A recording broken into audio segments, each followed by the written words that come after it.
So, usaping tiles installation, mga kamusta. So, bakit nga ba nagkakaroon kami ng mga ganitong siruho? So, ito yung room 2. Ayun yung room 1. Then, master's bedroom. So, actually, ang basihan natin sa lahat ng ganito, mga kamusta, meron tayo, kumbaga, tinitingnang guide o kaya naman pattern o kaya naman yung layout natin. So, paano nga ba tayo magle-layout?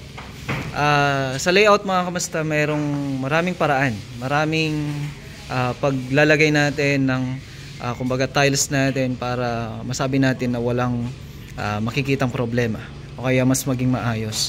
So dito, merong lilitaw ng mga problema pagdating sa tiles installation. Sa lahat ng mga naging proyekto ko, wala pa hong naging perfecto na sabihin natin na ang lahat ng mga building o kaya yung building line natin ay saktong-sakto o kaya naman equal yung bawat distribution ng mga columns, beam. So wala po talaga. Siguro kung talagang sobrang mitikuloso yung may-ari o kaya naman yung contractor, engineer, architect na kahit na kaunting pagkakamali papabaguhin niya yan. So pwede yun. Pero kung titingnan natin maigi, napakalaking trabaho. So dito expect natin yung mga ganong problema. Pero bakit nga ba lumalabas yung mga ganitong problema? Tingnan nyo to. So may mga damit kasi dito. Usog natin para makita ninyo. At nang mabash nyo rin ako ulit. Alam mo, maraming bash eh. Pag may nakikitang ganito, na-expect ko talaga lagi. Ibabash nila yan. Ba't kasi ganito yung layout mo? Pwede naman ganito, ganyan, ganyan. Pero ito, papaliwanag ko sa inyo. Ayan, yung sa dulo na ito, halos na sa 1 cm. Ano yan? Siruho ka kami sa tinga. Siruho, tinga. So pagdating doon, 1 cm. Pagdating doon, nasa 5 cm na. So bakit nga ba lumitaw yung ganyan problema? So sabi ko nga sa inyo, sa building line, maaaring may problema. O yung sa may columns o kaya naman pagkakagawa ng mga columns o kaya paglalagay ng asinta. So titingnan ko yung column doon. Ayan o. Tsaka yan. So siguro may pagkakaiba lang. Para sa akin may mga naisip ako mga problema niyan eh. Pero kung titingnan natin dito sa kabila, siruho natin dito sa kabila, equal siya. Ayun. Nasa 5 cm, 5 cm. So ibig sabihin, maganda yung pagkaka-straight na itong gitna. Siguro talaga naka-swala yung gitna. Pero yung nasa gilid, syempre, may pagbabago kasi baka kinuha yung talagang sukat nung lote, no?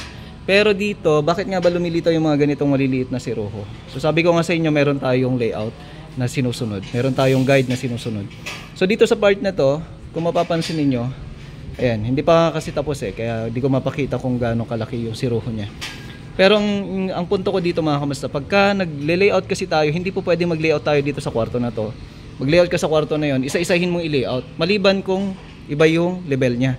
O kaya naman ibang tiles yung gagamitin mo, ibang level o kaya mas maangat kaysa dito sa part na to.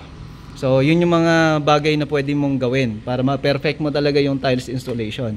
Pero dito kung iisa yung linya, syempre iisa yung guide mo, iisa yung layout mo, lalabas at lalabas yung mga problema na merong maliliit na part. Kasi kung titingnan natin may column dito, pero sa part na yan may column tayo ulit doon. So ibig sabihin meron tayo porch doon sa part na yan. Ngayon nagbago na ulit yung linya. 'Di ba? Nagbago yung linya. So ibig sabihin nag-move siya ng halos nasa 1 meter. Ngayon, ang layout kasi namin dito, syempre magi-start tayo sa middle. Start tayo sa middle para parehas na equal yung siruho niya doon sa dulo, then siruho niya doon, tapos siruho niya sa harapan, at saka siruho niya dito. Yun ang pinaka-importante, mga kamusta, no? Yung kumbaga yung kung saan mo siya ni-layout at magbe-base ka rin doon sa papasok sa mga rooms na hindi ka mahihirapan sa siruho na kung saan maglalagay ka ng mga ganitong kantuhan. Ayan o. Diba? Hindi ka naman pwede maglagay ng siruho na ganito kanipis dito sa part na to kasi sigurado mababali yan.